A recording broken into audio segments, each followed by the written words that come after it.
Oke, dari kawasan Gombel Permai Semarang, Samson sekalian mengucapkan selamat siang. Kali ini Ayah bersama legenda Mas Doni. Jadi karisma 125 Oke, terima kasih Mas Doni. Jarang-jarang ini kita kedatangan tamu. Senang banget bisa main ke sini nih, masukannya. Aduh. Melihat buah karya kedisiplinan. Jadi teman-teman yang biasanya cuma tahu pitbull galak, pitbull begini begitu, yang investnya rusak karena owner-owner ngawur ya Mas. Betul sekali. Teman-teman pada susah payah nih beresin agar investnya kembali benar, kembali baik. Kemarin ada kejadian pitbull yang gigit orang ya. Betul sekali. Ya, pitbull gigit orang karena perintah majikannya. Sebenarnya anjing itu bagaimana kita mendidiknya ya? Kita mau jadi apa, kita yang tentukan. Mau jahat atau enggak gitu Mas ya. Betul. Apa yang Mas lakuin sama anak-anak ini Mas? Bisa sampai kayak gini? Gini, sebenarnya mungkin Mas Doni juga sudah paham ini apa yang saya ucapkan ya, yang saya terangkan nanti. Cuma kan banyak teman-teman yang belum paham. Yeah. Jadi banyak pertanyaan kenapa sih kok Samson bisa seperti ini? Padahal Samson itu pitbull yang katanya garang lah, keras kepala, tidak bisa dilatih. Nah, sebenarnya yang saya lakukan ke mereka itu hanya mengajarkan atau membuat mereka paham mana yang boleh, mana yang tidak. Sudah itu saja.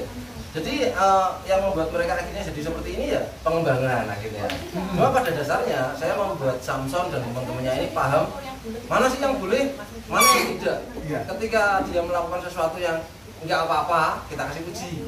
Tapi ketika melakukan sesuatu yang mungkin kita tidak sukai, dikoreksi. Seperti itu aja. Kita perlu dicatat sama Rex ini dong. Rex di sini sayang. Rex. Jimbot, jangan distract bot. Bot, Rex mau ini. Jimbot, Sini. jangan distract. Rex ini. Rex. Bot. Iya. Sini. Sorry ada gangguan jin botol. Jadi teman-teman yang bertanya-tanya gimana sih sebenarnya anjing pada bisa akur. Ini pitbull akur bareng sama Lala, pada tenang semua. Kenapa bisa? Karena seperti yang Mas Widi bilang tadi, apa yang boleh, apa yang nggak boleh. Kita mesti tentukan. Tegas itu bukan galak. Galak itu bukan tegas. Karena kalau kita natar mereka pakai teror, pakai takut, itu nggak permanen. Hanya berlaku ketika mereka takut. Ketika nggak takut nanti tidak berlaku. Jadi kalau natarnya pakai respect ya Mas ya, pakai respect, mereka akan awet. Jadi apa yang kalian lihat di sini, inilah hasilnya. Tidak ada yang instan, ya Mas? Tidak ada yang instan. Butuh proses. Yang instan cuma mie, makanan kita. Kalau udah tanggal 15 ke atas. Mau begitu? Mau apa? Mau teman-teman ada yang mau nanya satu pertanyaan dulu. Ada pertanyaan apa Mbak? Itu yang udah masuk ada? Ya, untuk sekarang sih ayo yang mau nanya belum ada sih. Itu tadi yang di-mention? Ada yang mention nggak di IG? Ada Tadi ada yang habis makan ya? Boleh nggak kita nggak kalau kita kasih makan setelah kita makan dan ada sisanya? Jadi yang diomongin makanan manusia ya? Iya, makanan sisa owner makan dikasih boleh nggak? Nah, jadi saya juga sembari sharing sama Mas Doni ini. Jadi saya sangat bersedia ketika bukan begitu Mas, dikoreksi. Saya senang sekali nih. Ngomong ada legenda kan? Karisma 125. Jadi begini, ketika kita makan, seperti ini nih, kita makan nih, sisa dikasih boleh nggak? Kalau di Samson Square sendiri, saya tidak pernah melakukan itu. Kenapa? Karena bagaimanapun juga makanan manusia itu bumbunya tajam sekali dan kadang-kadang kimi ayah ada kelihatan ini down dulu good. Tuh tunjukin langsung tuh. Kalau pakai respect langsung menurut. Daunnya belum bagus, daun yang bagus ya. Nggak pernah kasih makanan sisa kita karena yang pertama katanya nih, karena ayah sendiri juga bukan expert, hanya sekedar kata orang dan Apa yang ayah lakukan di sini, ayah share. Ya, tidak pernah. Yang pertama tajam, banyak garam, banyak bumbu, yang biasanya itu merusak, bukan merusak ya, membuat mereka nanti ketika mengalami susah makan, itu kita repot untuk mencari yang lebih tajam dari yang biasa dia makan. Nah, padahal dog food itu saya pernah ngerasain nih, Mas Yudi pernah ngerasain deh. Kebanyakan tawar kan. Amber. Nah, kenapa mereka bisa makan? Karena mereka itu makannya enaknya, lezatnya itu dari hidung. Nah, itu saja. Jadi tidak pernah kalau misalnya teman-teman mau, saya biasa sih kasih sisa makan gimana Mas? Monggo. Cuma kalau ayah sendiri tidak pernah.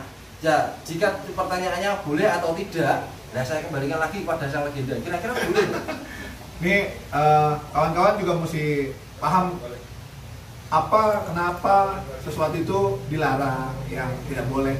Kalau misalnya kalian makanan sisa, kalau saya jangan kasih makanan sisa lah. Ya Makanan kan? baru ya? Makanan baru dong, makanan yang lebih enak gitu. Jadi kalau saya jawab, boleh nggak kasih makanan sisa? Kalau udah nggak ada makanan lagi mungkin boleh ya. Tapi kalau ada pilihan lain, ya jangan, makanan anjing biar makanan anjing. Yang perlu dicatat adalah ketika kita makan, anjing nggak boleh ikut makan. Ya. Lagi makan, terus anjing kayak gini. Begitu, kemis. Nggak boleh kasih. Karena begitu kita kasih, dia akan punya kontrol sama kita kan. Oh, setiap gue minta gue dapat, setiap minta gue dapat. Nah itu nanti berujung pada ketidakdisiplinan. Ini semua adalah buah disiplin.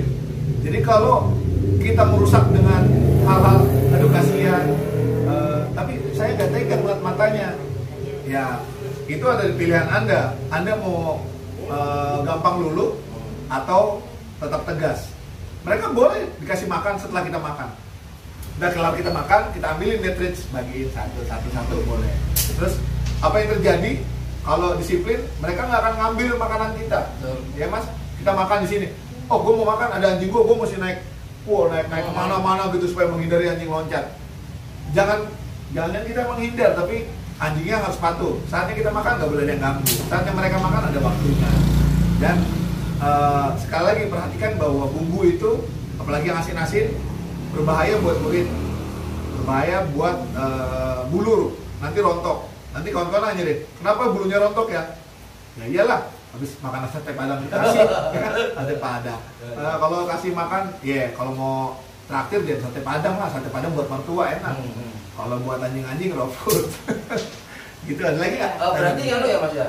Diberi makanan sisa itu ketika kalau nggak ada pilihan lain, tidak ada pilihan lain dan memang adanya itu teman-teman ya. Jadi ketika memang keadaan sudah mendesak saat bencana misalnya lagi banjir, kita lagi makan, anjing kita pengen ya dikasih karena dia harus makan, dan itu sebaiknya jangan sisa, tapi kita sharing, kita bagi. Kalau kita nganggap anjing itu bagian dari keluarga, tentunya kita nggak kasih dia sisa. Betul sekali. Malah mereka yang makan duluan. Teman-teman ini semua punya orientasi bahwa ini gaji gue UMR nih, bayar kontrakan, bayar cicilan motor, ini bayar utang sama warung belum makan. Lalu anjing gue mesti makan nih, beli dog food. Jadi udah ada penyisihannya. Sebagai owner yang bertanggung jawab, tentunya kita punya komitmen bahwa ada bagian-bagian yang harus kita sisipkan, bukan setelah gue ada sisa baru beli makanan, nggak seperti itu. Kalau ngomongin tentang makanan sisa boleh dikasih atau enggak, artinya kalian memberikan makanan sisa kepada apa yang kalian sayang. Kalau sayang, nggak kasih sisa lah, ya kan? Kalau ngasih sisa buat mantan aja lah, buanglah mantan pada tempatnya. Ada lagi nggak pertanyaan? Apa tambahin lagi? Enggak, sudah cukup ya. Asisten, ini air putih. Oke. Ini serius ya, air putih? Serius dong. Oke, siap. Ya, mohon maaf. Dua ya. Mohon maaf. Congyang ya. Terima kasih. Ini nggak dapat duit sponsor nih. Tutup ya. Tutup. Nggak dapat duitnya soalnya ya. Ya, jadi ini ada pertanyaan untuk ini lebih ke pandangan tentang Mas Doni sama Mas Wit dari Mbak Olivia Vivi Rorong.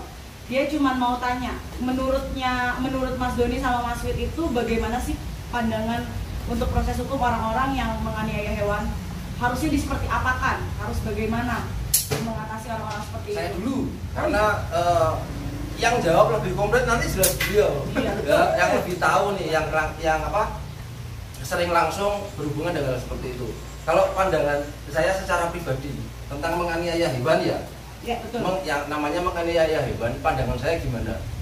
Waduh, ya tidak setuju. dan pelakunya harus ditindak. Begitu. Jadi apapun yang melibatkan penganiayaan, apalagi pada hewan, ya ayah tidak setuju, Samson sekalian tidak setuju, dan harus ditindak benar. Nah, cara nindaknya gimana?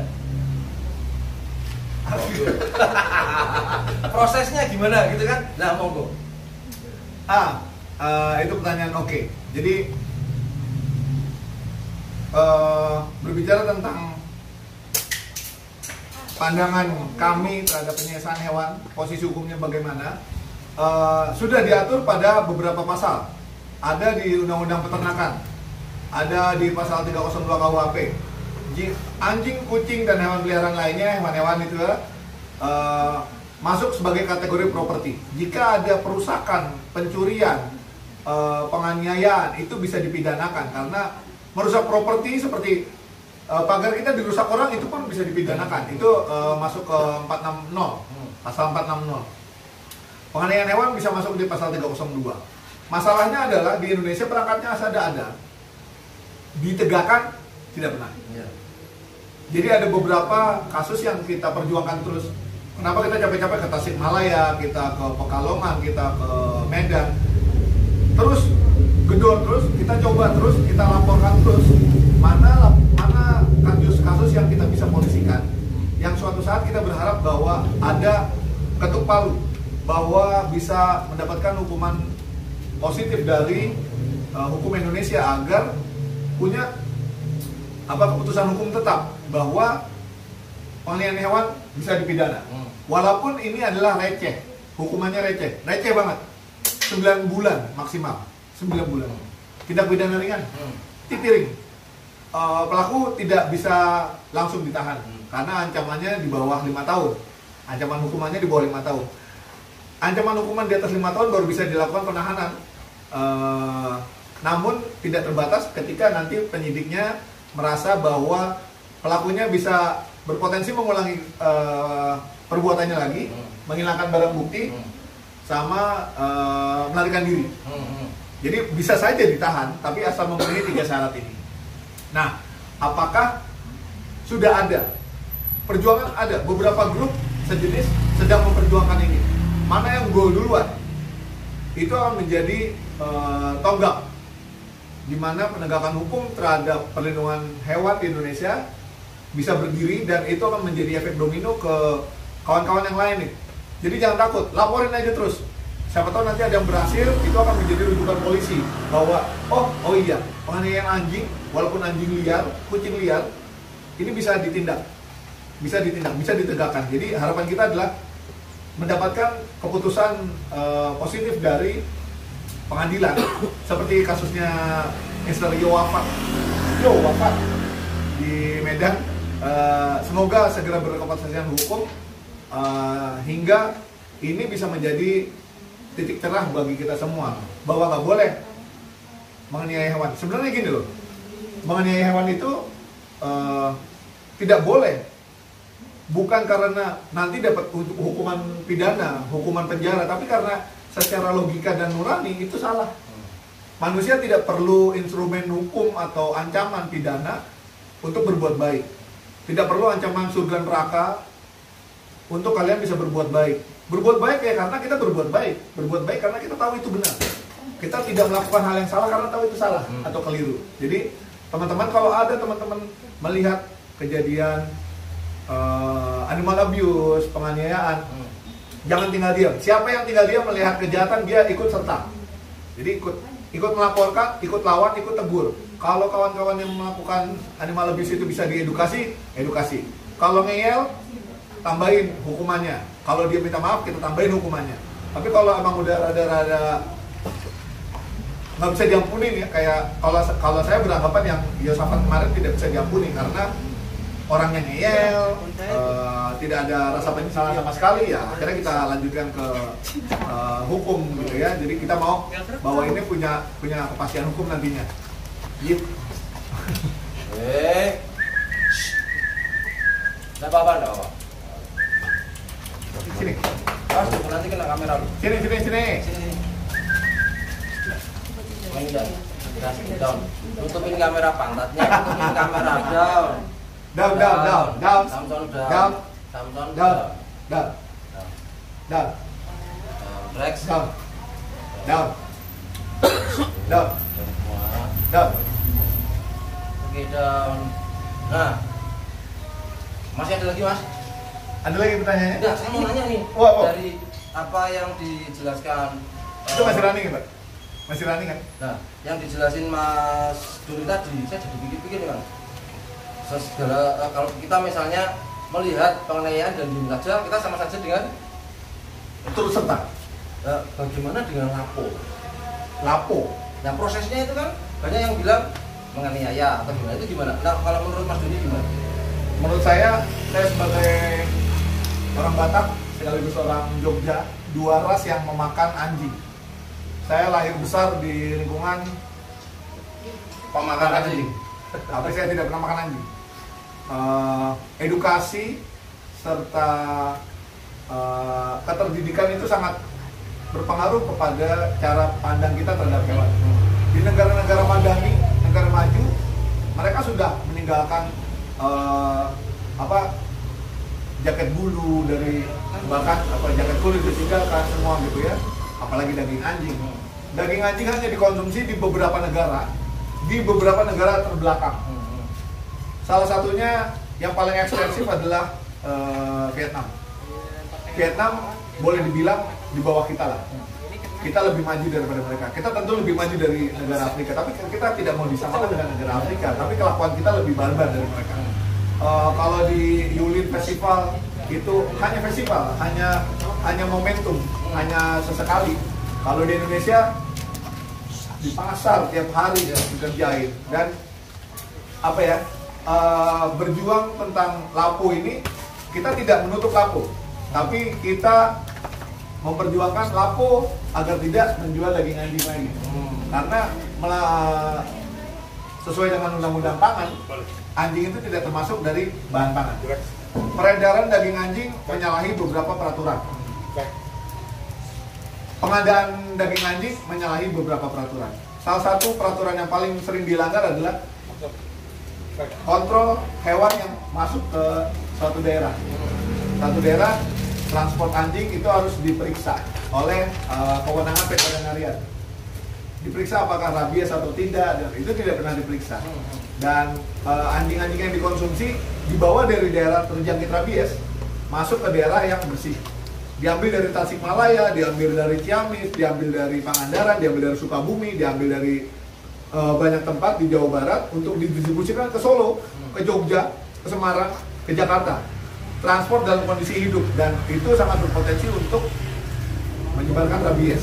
Nah, ini yang mesti kita waspadai, sangat kita waspadai, karena menjadi pintu penularan rabies. Yang kedua, peredaran daging gelap. Ini Undang-Undang Perlindungan Konsumen melindungi konsumen dari peredaran daging gelap. Siapapun yang membantu mengedarkan peredaran daging gelap itu bisa diancam pidana. Lalu ada Undang-Undang Kesehatan, ada Undang-Undang Pangan. Pada deskripsi Undang-Undang Pangan tidak menyebutkan anjing sebagai kategori hewan ternak dan hewan konsumsi.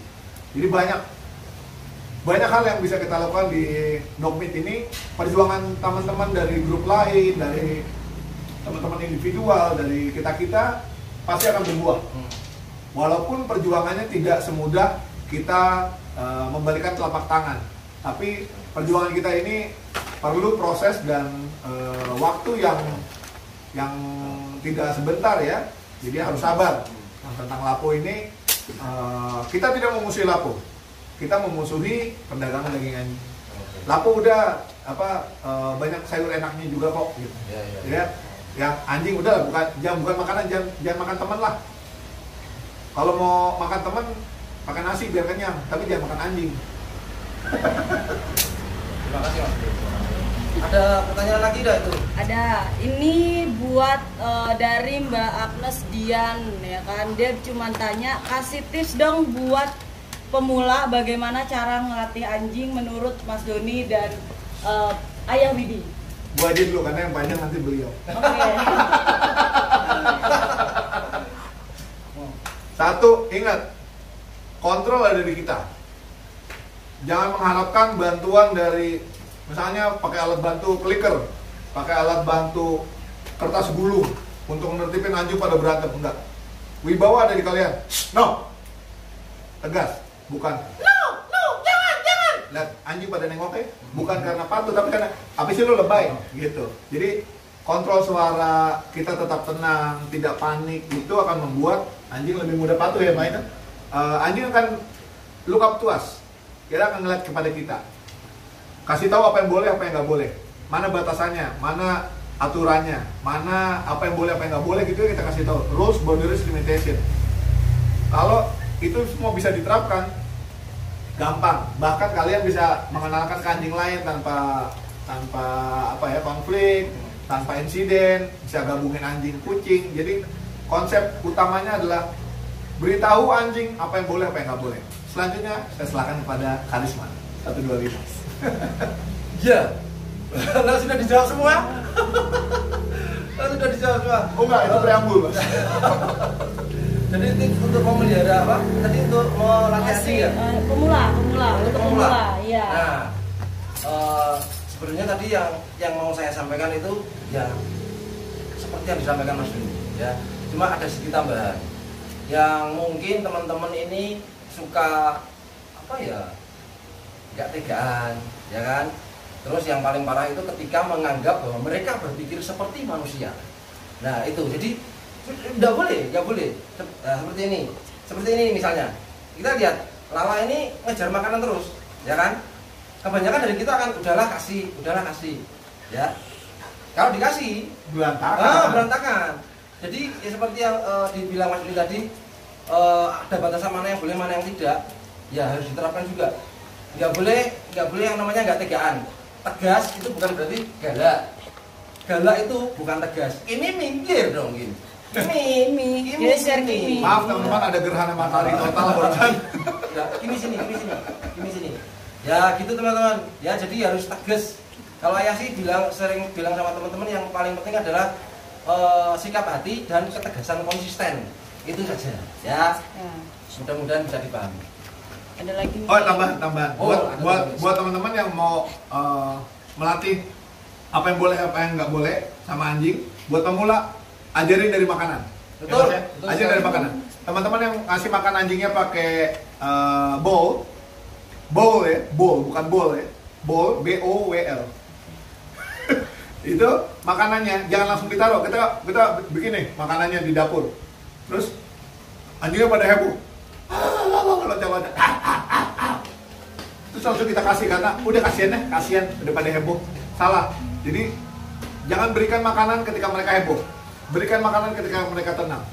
Suruh sit dulu, sit. Tapi mereka belum bisa sit Mas. Bagaimana? Mereka akan belajar sit. Angkat makanannya tinggi sambil liatin, sit di atas kepalanya. Nanti ya mereka akan menengadah. Dengan menengadah mereka akan coba duduk. Nah, itu mereka akan coba mengerti sit. Ketika mereka tenang, baru turunin bowlnya. Bowlnya tenang, anjingnya tenang. Bowlnya udah pasti tenang ya.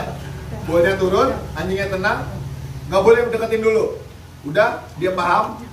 Baru komandoin eat, go, atau apapun. Kalian tentukan aja. Sambil dikasih gestur ya. Jangan lupa gestur. Jangan cuma komando. Karena anjing nggak pernah les bahasa Inggris di LIA. Atau ada tes TOEFL. Tapi mereka mengandalkan intonasi suara, energi kita, sama gestur. Jadi eat, go. Tapi nggak pernah kita larang no. Nggak ada. Kalau no. Jadi gestur kita berpengaruh. Tidak ada yang instan. Sekali lagi, belajar terus. Belajar, tanya-tanya, kunjungi master-masternya atau datangi acara-acara yang nanti ada sharing-sharingnya. Ilmu tidak gratis memang. Ada yang ngasih gratis, ada yang ngasih tidak gratis. Cocokkan sama yang kalian bisa aja. Nggak usah ribet-ribet. Selamat mencoba. Ada lagi? Ada. Nah, ini lebih ke Om Doninya. Kan kalau ayah biasa sudah menjelaskan pendapatnya tentang kupir untuk pitbull. Nah, bagaimana pandangan dari Om Doni tentang kupir yang dilakukan oleh owner-owner pitbull? Yang sudah melakukan, tobat. Yang mau melakukan, jangan. Lo mau nggak kuping lo kupir? Enggak kan? Udah, jawabannya gitu aja.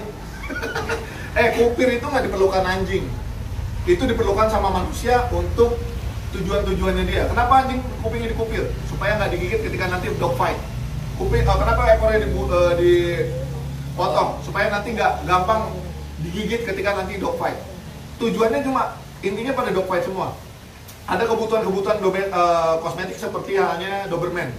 Dikupir agar berdiri supaya lebih siaga. Sebentar, kalau Anda kupir dan merasa kupir itu menjadikan dia lebih baik, maka Anda menentang kuasa Tuhan.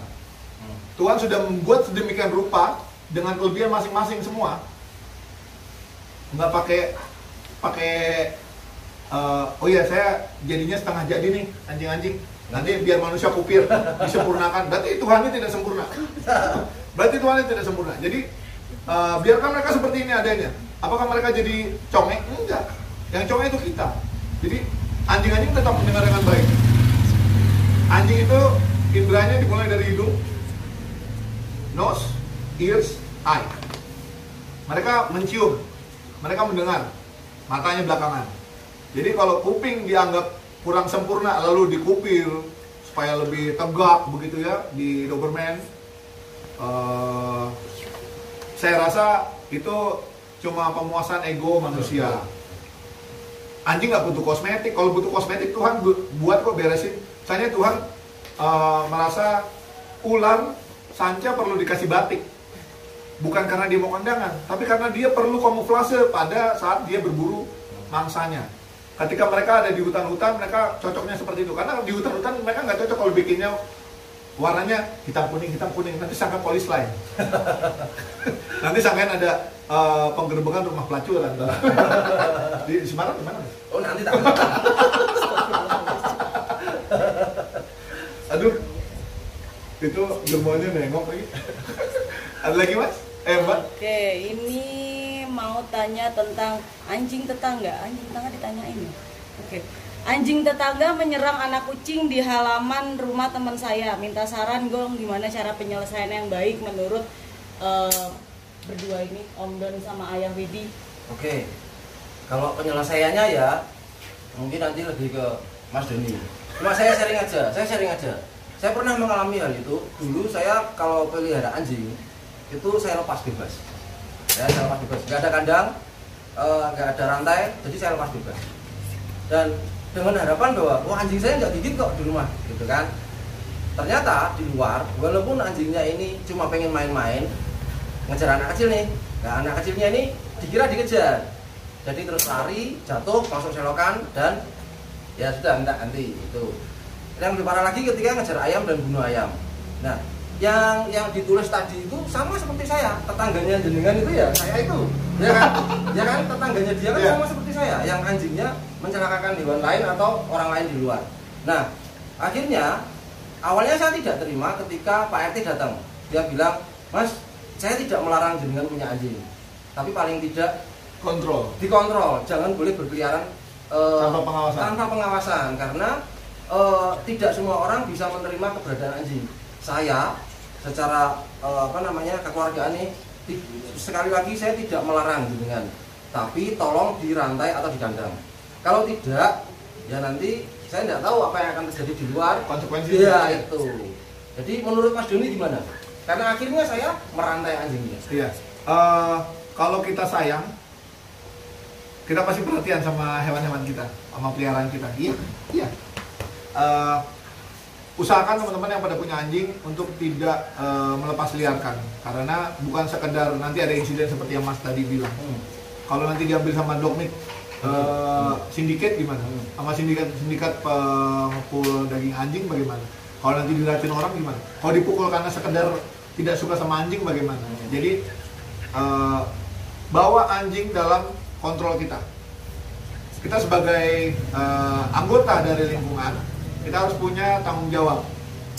Kita punya tanggung jawab kepada lingkungan agar lingkungan merasa aman. Kita pakai list buat anjing-anjing ini lebih kepada supaya lingkungan merasa tenang ya Mas ya. Bukan karena kita mau kontrol anjingnya supaya dia terkontrol, supaya dia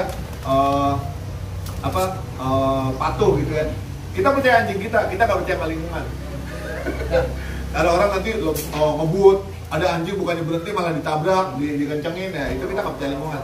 Kalau ada tetangga yang mungkin melepas liarkan anjing lalu menggigit anak kucing atau peliharaan kita tegur dulu dan usahakan agar semuanya baik penyelesaiannya, jangan menang sendiri, jangan kita meracun anjing orang yang kita nggak sukai. Itu jalan-jalan pintas seperti itu yang tidak baik.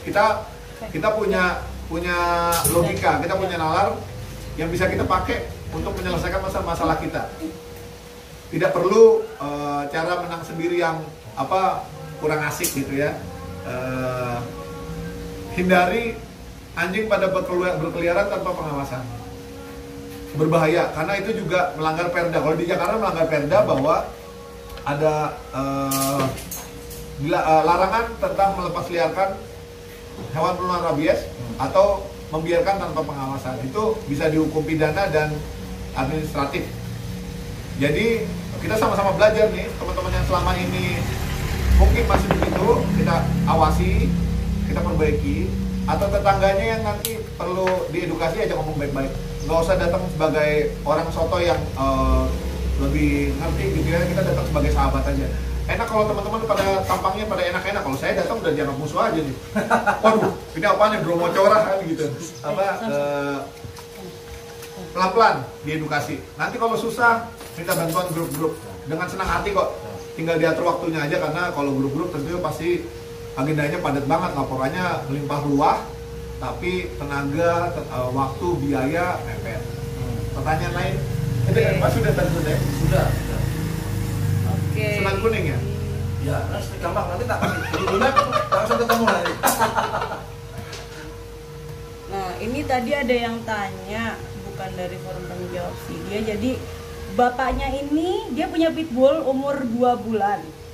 Nah, dia kalau sama makanan ini galak sampai bapaknya pun diserang juga. Nah, itu kenapa bisa seperti itu? Bagaimana juga cara mengatasinya? Karena kan otomatis ownernya jadi kewalahan karena dia punya 2 anjing tapi saling menyerang. Padahal itu anak sama bapak. Dari Om Don sama Ayah Weti. Itu tadi udah dijelaskan sebenarnya. Dijelaskan tadi bagaimana menerapkan disiplin lewat makanan, lewat apa yang boleh, apa yang nggak boleh, maksudnya udah dijelaskan. Jadi sekali lagi, bagaimana kita tegas sama mereka itu akan membuahkan hasil. Kalau kita nggak tegas, kalau kita nggak tegaan, ya terima resikonya. Seperti itu. Kita sekarang kembalikan ke ahlinya. Sharing aja nih, yang sudah pernah saya alami juga, sama kejadiannya sama. Dan yang saya lakukan hanya memberikan pemahaman pada pemiliknya kembali ke dasar bahwa batasan itu lewat makanan. Ya, jadi ternyata anjing ini diberi makan seperti makan burung. Jadi makan ya makan terus ditinggal, makan ya makan terus ditinggal, tanpa pernah ada usaha untuk menjalin hubungan ketika makan. Ya, jadi ketika kita kasih makan, anjingnya disuruh duduk dulu, kemudian dia makan, kita sambil belai-belai, itu sebenarnya membentuk sebuah ikatan. Yang akhirnya dia merasa nyaman ketika tangan kita menyentuh dia ketika sedang makan. Nah, ketika tidak diajari seperti ini, dia bertumbuh dewasa, dia terbiasa makan sendiri. Nah, itu sebenarnya alami, bener kan Mas? Karena itu nalurinya untuk survive ya, karena tidak melindungi makanannya. Itu. Jadi kalau sampai menggigit tangan majikannya sendiri, saya pikir harus dikembalikan ke dasar. Caranya bagaimana? Biasanya saya suruh ownernya itu untuk cuek secuek-cueknya. Jadi gimana ya? Ini sebenarnya susah Mas kalau ngomong susah karena harus praktek. Kita harus observasi dulu gimana anjingnya, yang memicu dia gimana. Seperti apa sebenarnya? Iya. Karena kadang pertanyaan orang itu lewat versi orangnya. Betul sekali. Kita nggak bisa tanya versi anjingnya. Memang kejadian sebelumnya kayak apa sih kemarin Jing? Anjingnya nggak bisa ngomong nih. Jadi kita cuma menilai dari sisi manusianya aja. Bener kata Mas Budi, harus enak lewat praktek langsung gitu bisa kelihatan. Karena dari beberapa klien yang mengalami hal itu, saya berhasil pada satu anjing tapi gagal pada yang lain. Kebanyakan karena apa? Ownernya tidak mampu melakukan atau melakukan apa yang saya sarankan. Cuekin anjingnya, karena buat saya gain respect anjing itu akan lebih cepat kebentuk ketika kita cuekin mereka. Ya, anjing-anjing nakal kebanyakan dari sering diginiin, ya. Nggak ada batasannya. Nggak ada batasannya. Nah itu. Jadi terlalu bebas. Nah, Jadi untuk pertanyaan kali ini mohon maaf sekali, sama seperti yang Mas Dudi tadi bilang, ketika kita tidak bisa kasih solusi itu rasanya gimana gitu Mas ya. Tapi bagaimanapun juga pertanyaan ini harus case by case itu berbeda-beda. Oh iya, jadi mohon maaf sekali kalau mungkin jawabannya tidak bisa deskriptif, tidak ya. Jadi gini, anjing A, B, C, D punya masalah sama-sama gigit ketika kasih makan. Selesainya masalahnya, yang A dengan cara 1, yang B dengan cara 1, yang C dengan cara 2, yang D dengan cara 7. Tidak bisa sama. Ada yang sama, ada yang tidak. Jadi bagaimana latar belakangnya, bagaimana kita selama ini menyikapinya. Terus sekali lagi, tidak ada yang instan. Semua itu nanti yang dibenerin adalah bukan anjingnya, benerin orangnya, ownernya, beneran. Jadi teman-teman kalau dikoreksi sama kawan-kawan yang bisa lebih paham gitu ya, sama kayak Mas Widi, jangan merasa gue seolah-olah kayak dijabarin jadi lebih bodoh. Tidak, kita saling memberikan info. Jangan gunakan psikologi manusia untuk mengerti psikologi anjing, karena kita lebih mampu punya nalar dan logika. Mari kita selami psikologi anjing untuk mengerti anjing. Jadi jangan maksakan anjing supaya ngerti apa yang psikologi manusia. Lu nggak tahu aja kalau lagi capek, entar dulu lah. Nggak ada begitu. Anjing dan manusia berbicara lewat energi. Kalau kitanya tenang, ya udah begini semua. Kalau lu bergijikan, norak, berisik, kocak-kocak, sono kan. Jadi saran buat teman-teman yang punya kasus seperti itu, bisa review dulu. Pertanyaan lewat sosial media, lewat maya itu sebenarnya kurang tepat. Terbatas sekali. Sangat terbatas. Tidak bisa tepat. Jadi undang ahlinya untuk visit, atau datangi, atau bikin schedule. Paling enak sih kita datangin tempatnya. Kenapa? Karena itulah environment dia, di mana dia bisa punya PD lalu nyerang orang. Ketika kita bawa ke rumah Samson, dia bisa ciut, bisa tertib dia di sini, karena ada masternya, ada kawanan yang tenang, dan lingkungannya berbeda. Ada 3 faktor utama. Tapi ketika dia nanti pulang ke rumahnya, ketika dia udah tatar di sini, udah baik, pulang ke rumahnya berantakan lagi. Kenapa? Karena dia punya, wah ini environment tempat gue berkuasa, nggak boleh lagi deh. Jadi bukan karena tidak mau memberikan tips, tapi penyelesaiannya beda-beda. Tapi umumnya seperti itu. Untuk lebih akuratnya, bentuknya akan seperti itu. Mbak tidur. Oh iya. Enggak, maksudnya mau berapa pertanyaan lagi nih? Dua lagi ya, oke. Kita mau keluar makan-makan. Oh iya benar, iya benar. Ditraktir ya sama ayah ya, alhamdulillah. Ini pertanyaan yang banyak ditanyain sebenarnya sama para owner-owner ya. Saya mau tanya, kalau anjing saya dilempari batu sama anak kecil, apa yang harus saya lakukan sebagai owner anjing tersebut? Beritahukan kepada anak kecil bahwa anjing bukanlah setan. Ini jawaban paling mantul. Asu koi. Semoga tidak ada yang tersinggung ya. Ya, kita guyon ya. Ya, apa ayah? Gimana? Kan pasti pernah dong. Sebagai punya pemilik owner itu, anak-anak kecil pada rasa-rasa itu kumpul. Ya, itu bukan hanya dilempari batu teman-teman. Samson itu dilempari kaleng, terus apa namanya yang untuk proyek itu, ember proyek itu, ya dilempar juga. Sama semennya nggak? Suruh nyari duit kayaknya. Untung nggak sama semennya. Kalau sama semennya saya bawa pulang gitu. Bangun. Nah, jadi sering sekali dilempari begitu. Dulu ketika saya ajak jalan-jalan dia, bahkan dengan tali loh dilempari. Nah, apakah saya marah? Apa saya ambil terus saya lempar kembali? Enggak. Saya hafalkan anak ini rumahnya mana, gitu. Dan saya samperin satu persatu untuk kasih tahu orang tuanya supaya memberitahukan kepada anaknya bahwa anjingnya nggak salah apa-apa loh. Kalau misalnya nanti suatu merespon ya, kalau merespon, iya, kalau yang disalahin anjingnya. Iya, itu. Akhirnya hanya dengan, ya mungkin ada banyak cara. Cuma cara yang saya lakukan saat itu mendatangi orang tuanya dan memberikan pemahaman. Begitu. Jadi jangan diem aja, apalagi bales. Karena nanti bisa berbahaya buat si anak itu sendiri dan si anjingnya yang dianiaya, dia dilemparin batu. Misalnya si anaknya, si pelempar batu itu kan punya bahaya apa? Bahaya bahwa dia boleh memperlakukan hewan semau-maunya, bahwa dia boleh menganiaya hewan kapanpun dia mau. Karena lingkungannya membiarkan, lingkungannya permisif. Orang tuanya tidak memberikan pemahaman bahwa mau nggak kalau kamu dilempar batu. Makanya jangan dilempar batu dong. Gitu. Kita beritahukan orang tuanya bahwa kejadian ini tidak baik dan nanti bisa berakibat pada mental anak yang buruk. Lalu pada kasus kalau saya ya, waktu itu anjing dilempar-lemparin batu, sama tempat saya juga. Lemparin petasan. Saya nggak marah. Saya sedih. Nggak apa-apa, hari pertama dia kabur. Hari kedua lihat bentar tapi kabur. Hari ketiga saya panggil kabur. Saya keluar bawa anjing kabur. Hari keempat terus begitu. Lama-lama dia agak jauh. Saya panggil sini kalau mau kenalan, pegang yang bener, jangan tanggung-tanggung. Kalau mau kenalan yang baik, tuh pegang baikan. Satu yang berani pegang, temennya nggak berani pegang. Besoknya 2 yang pegang, 3 pegang. Oh ternyata baik kok. Alhasil dalam seminggu, tidak cepat memangnya, 1 minggu 2 minggu, anak-anak itu yang tadinya lemparin batu, bawa jalan anak-anak. Pakai tali, oh seru ya. Nah, kalau kenalan sama hewan pakai cara yang baik. Jadi kalau anak-anak itu, kalau nanti kita nggak bisa ketemu sama orang tuanya karena kita nggak tahu nih anak kampung dari mana nih, lewat gitu ya. Kita ajak pelan-pelan. Itu anak-anak pernah yang di Gria Kencana 2 yang di Ciledug itu pernah gue beliin es krim. Cil nih beli es krim nih. Iya bang, jadi dia pendekatannya sama kita dulu. Oh ini si Om ini yang tampangnya kayak Budi Srowo, ternyata nggak galak, beliin kita es krim gitu. Nanti jadi kita ngomongnya lebih gampang.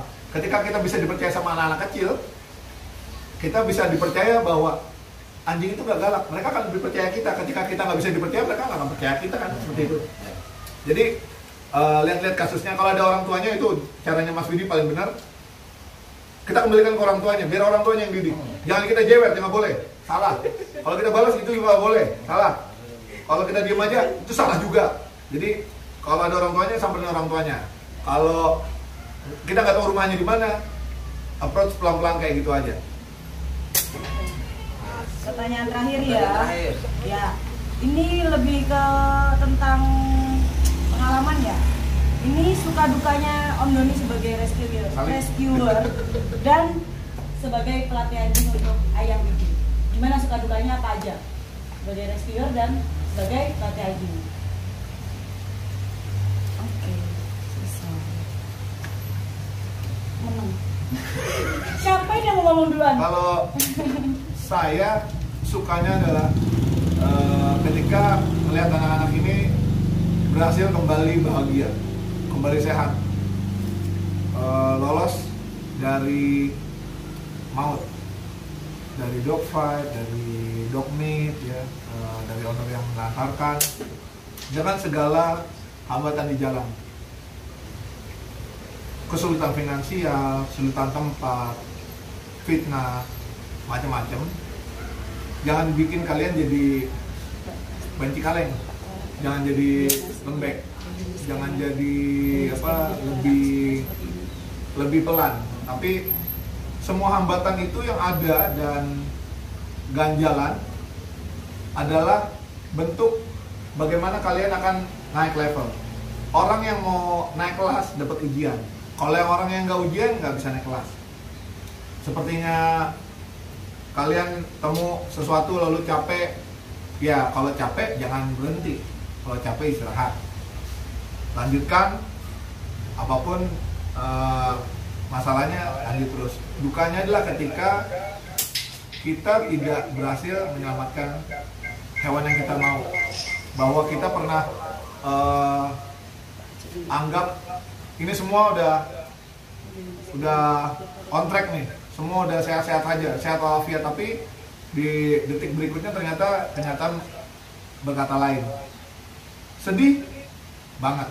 Kalau boleh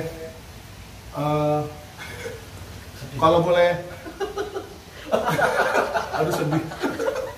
Ya, sedihnya berupa conge ya. Ini sangat mendidik. Ini sangat mendidik. Kelamaan di matahari kayak anak SD. Lumayan conge artis. Simpen aja. Dukanya adalah ketika kita tidak berhasil menyelamatkan mereka, atau hambatan-hambatan lain yang nggak kita duga. Tapi overall ini bukan bukan kerjaan, tapi udah panggilan. Betul. Panggilan hati yang lo nombok pun, lo sampai ngutang-ngutang pun, lo sampai susah pun, lo nggak bakal ngeluh karena itu panggilan hati. Kayak lo punya passion, lo nggak akan ngeluh. Tapi kalau lo karena lo terpaksa keluar ceban aja, sialan gue buat kucing ngasih makan ceban, habis ya uang buat ceban. Di situ terasa beban. Jadi kalau karena kita legowo, karena kita lebih punya panggilan gitu ya, lebih santai. Ngomongin suka dukanya, banyak yang mana? Sukanya apa dukanya? Buat gue, suka duka itu melengkapi. Nggak akan bisa suka kalau nggak ada duka. Nggak akan ada duka kalau nggak ada suka. Jadi buat gue, suka duka saling melengkapi. Banyak mana? Roda berputar. Saat kita di atas, lebih banyak sukanya, Mas. Ketika dukanya, ada pada saat roda di bawah. Tapi percayalah bahwa roda itu berputar. Saat ini kita di atas, besok pagi kita bisa di bawah. Dan nggak pernah ada badai terus menerus. Badai pasti berlalu. Berlalu lewat mana? Saya nggak tahu. Pertanyakan pada rumput yang bergoyang.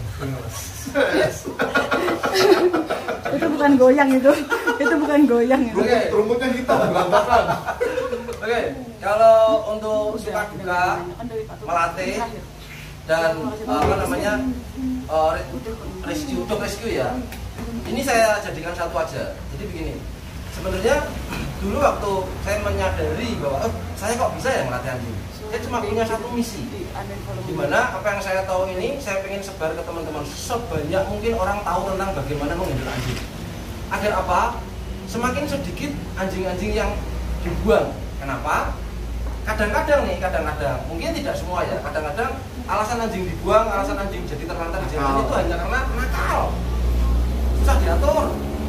Yang tadinya kita bawa dari papis kecil, lucu, ya. Habis itu ketika sudah gede, tahu nakalnya, tidak mau tahu, dibuang. Nah, seandainya si owner ini tahu bagaimana menghandle anjing, paling tidak dia akan punya anjing yang bisa diatur, terarah, dan akan sayang sekali jika dibuang. Ya, suka dukanya, ya sama, saling melengkapi.